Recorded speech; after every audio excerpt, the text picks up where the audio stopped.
इस संसार के अंदर हमारे सिद्धों ने बहुत से जो चीज़ें खोज की वो चलाई, लेकिन वो चीज़ें रिवाज बन गई। जिस प्रकार से तिलक ये आज्ञा चक्र के ऊपर लगाया जाता है, अलग अलग प्रकार से लगाया जाता है, अलग अलग वस्तुओं से लगाया जाता है। कुछ चंदन के द्वारा लगाते हैं, कुछ जल के छींटे मार करके लगाते हैं, हल्दी का लगाते हैं, कुमकुम का लगाते हैं और भस्म का भी लगाते हैं। कोई एक तिलक लगाता है, कोई 3 धारियां बनाता है, कोई गोल गोल सा बनाता है, कोई मस्तिष्क पर और बाजुओं के ऊपर लगाता है, कोई 12 अंगों के ऊपर लगाता है, कोई 17 अंगों के ऊपर लगाता है, कोई पूर्ण भस्म का लेप करता है।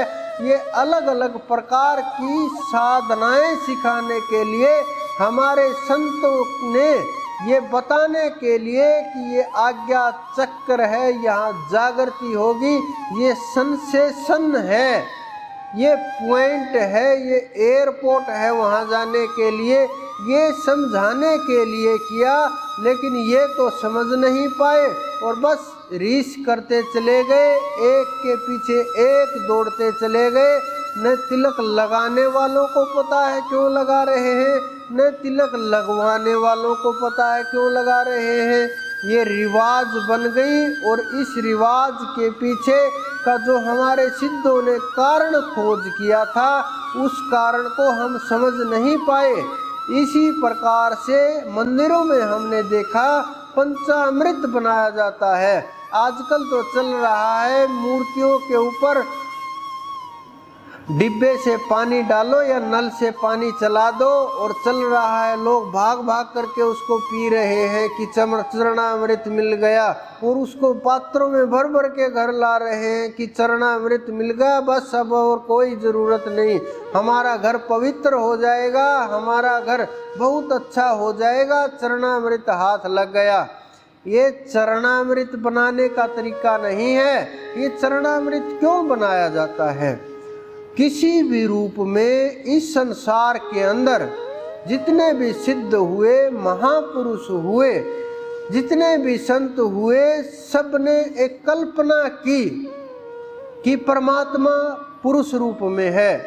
चाहे कबीर दास जी हुए, चाहे नित्यानंद जी हुए, सूरदास जी हुए, चाहे नानक जी हुए, चाहे हमारे अवतार हुए, जितने भी सिद्ध साधक संत अवतार किसी भी धर्म के अंदर हो, सबसे बड़ी बात है, ये मैं बहुत बार सोचता भी हूँ इसके ऊपर, कि ये कल्पना परमात्मा पुरुष ही क्यों हो सकता है, स्त्री क्यों नहीं हो सकता। ये बड़े गहरे खोज के विषय हैं। कुछ लोगों ने खोज भी की इनके ऊपर, कुछ ने बोला भी, लेकिन लोग सुन और सहन नहीं कर पाए इन चीज़ों को। क्योंकि परमात्मा जितने भी हमारे अवतार हुए, सबके सब अवतार, 10 के 10 अवतार पुरुष रूप में दिखा दिए। ऐसा क्यों हो रहा है? क्योंकि कहीं न कहीं हम पुरुष को समाज में भी श्रेष्ठ मानते हैं और ऊपर भी श्रेष्ठ मानते हैं, इसलिए परमात्मा को पुरुष का दर्जा दे दिया गया। चाहे अकाल पुरुष के रूप में, चाहे परम पुरुष के रूप में, चाहे पूर्ण पुरुष के रूप में, चाहे परमात्मा पुरुष के रूप में, सबने यही बोला है। तो वो पुरुष के रूप में स्थापित कर दिया। तो पुरुष के रूप में अगर स्थापित हो गया तो फिर उनकी मूर्तियां भी पुरुष की तरह से ही बनेंगी, उनकी मूर्तियां भी उसी प्रकार से बना दी गई। मानव के अंदर सबसे ज़्यादा जो एनर्जी प्रवाहित करने वाली चीज़ें होती हैं वो 2 जगह, एक तो हाथ का अंगूठा होता है, एक पैर का अंगूठा होता है। ये दोनों जगह से एनर्जी बहती रहती है। इस कारण से चरणामृत बनाने का प्रयास किया गया। शाम को 5 प्रकार की वस्तुएं इकट्ठा करके, गुड़, शहद, घी, जल, 5 प्रकार की वस्तु इकट्ठा करके वो सामग्री और तुलसी पत्तर उसमें डाल दिया जाता था।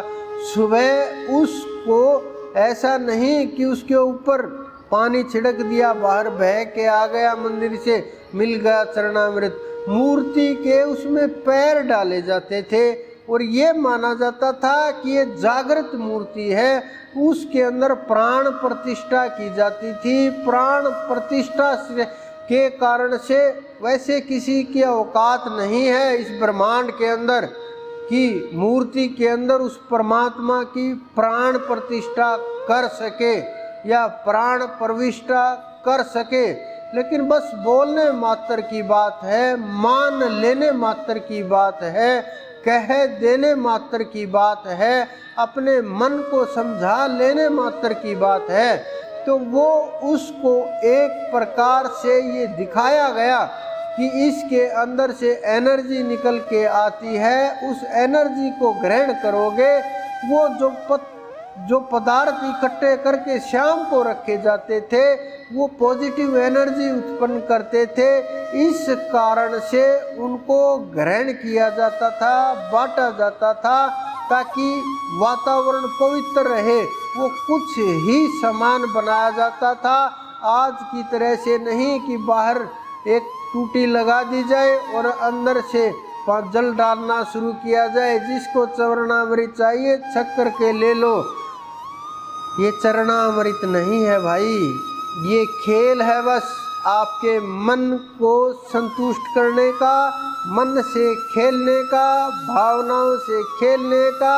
इन लोगों को आपकी भावना से अच्छी तरह से खेलना आ गया और पता चल गया मानव के साथ कैसा व्यवहार करना चाहिए, मानव क्या सोचता है, मानव क्या करता है, मानव क्या चाहता है, मानव कैसे संतुष्ट होगा, मानव के साथ किस प्रकार से वार्तालाप करनी चाहिए, किस प्रकार से माइंड वॉश करना चाहिए। बस इतना सा खेल है, लेकिन बिना भजन के इन चीज़ों से कोई भी जीवन मुक्त नहीं हो सकता। कोई अपने आप को ये मान ले कि मैं तो सिद्ध हूँ, मैंने सब कुछ प्राप्त कर लिया, वो लोग भ्रम के अंदर हैं। कुछ लोग मैंने देखा बहुत साल हो गए साधना करते हुए, अपने आप को बोलते हैं मैं सिद्धों की श्रेणी में हूँ, सिद्धियों की प्राप्ति हो गई, परमात्मा का साक्षात्कार हो गया, परमात्मा मुझे साक्षात प्रकट हो करके जवाब देते हैं। लेकिन वो इतने भ्रम के अंदर फंसे हुए हैं कि जो साधारण लोग हैं उनसे भी ज़्यादा भ्रमित हो गए हैं, क्योंकि उनके जो सवाल और जवाब होते हैं, उनका जो परमात्मा होता है वो मन से पैदा कर लिया गया होता है, भ्रम से पैदा कर लिया गया होता है।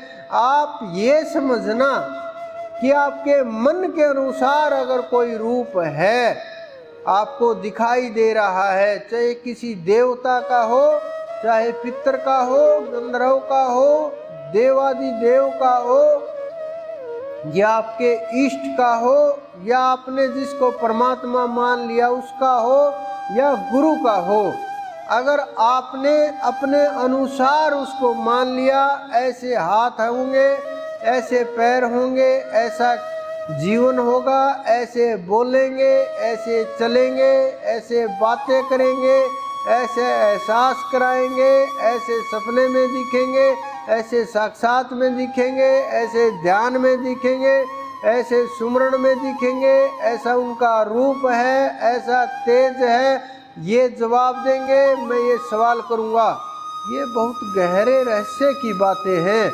जब आप इनको खोजोगे सवाल शेष नहीं रहेगा, क्योंकि आध्यात्म बहुत लोग कहते हैं हम आध्यात्मिक हैं, आध्यात्म के गुरु हैं, लेकिन आध्यात्मिक गुरु संसार के अंदर बहुत ही कम हैं।